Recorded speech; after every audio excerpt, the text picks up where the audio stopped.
ကျွန်တော်တို့ရဲ့ game အကောင့်ဘယ်ခုနှစ်လပိုင်းလောက်ကစဖွင့်စောတာလဲဆိုတာကိုမမှတ်မိတော့လို့ပြန်ကြည့်ခြင်းဘယ်ကနေကြည့်လို့ရမလဲဆိုတော့ပြောပြပေးပါမယ်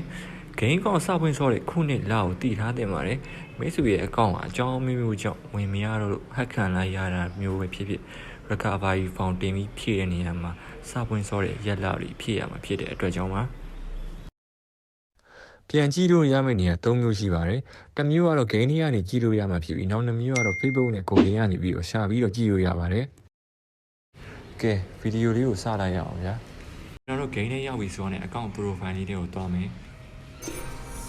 ပြီးတော့ rank ပုံလေးကိုတစ်ချက်ထောက်လိုက်မယ်။ပြီးဘယ်ဘက်နားလေးမှာ season info ဆိုတဲ့ဟာလေးရှိတယ်ဗျ။အဲ့ဒါလေးကိုတစ်ချက်နှိပ်မယ်။ပြီးရင် across ဆိုတဲ့ဟာလေးကိုထပ်နှိပ်မယ်။ဒီမှာကျွန်တော်တို့အကောင့်စောက်ဖွင့်စောတဲ့နှစ်လရက်တွေကိုကြည့်လို့ရတယ်ဗျ။ကျွန်တော်အကောင့်2025တလပိုင်း4ရက်နေ့ကစောက်ဖွင့်စောတာဖြစ်တဲ့အတွက်ကြောင့်ဒီမှာ2025တလပိုင်း4ရက်နေ့ဆိုပြီးတော့လာပြီးတော့ပေါ်တယ်ဗျ။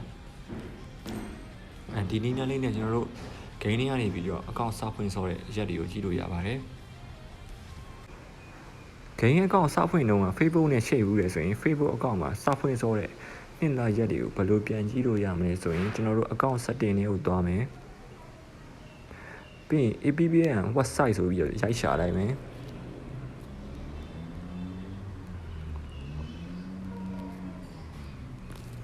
ဒီပထမဆုံးပေါ်လာတဲ့ဟာလေးကိုနှိပ်လိုက်မယ်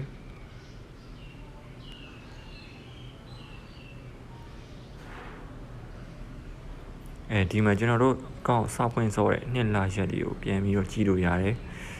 ဒီနည်းလေးကတော့စဖွင့်စောတော့က Facebook အကောင့်နဲ့ရှိတ်ထားဖို့မှကြည့်လို့ရမှာဖြစ်ပါတယ်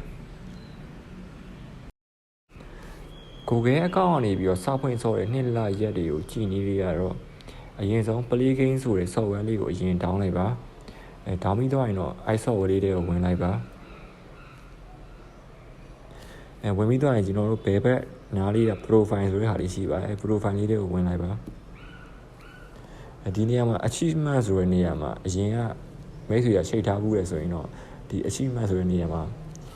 ပေါ်နေမှာဖြစ်ပါတယ်ဒီကျွန်တော်ကမချိတ်ထားတဲ့အတွက်ကြောင့်ဒီမှာ0ဆိုပြီးတော့ပြနေတာပါဗီဒီယိုလေးကိုအဆုံးထိကြည့်ရတဲ့အတွက်ကျေးဇူးတင်ပါတယ်ကျွန်တော်ရဲ့ YouTube channel လေးကို like and subscribe မလုပ်ရသေးရင်လုပ်ခဲ့ပေးဖို့လည်းတောင်းဆိုပါရစေ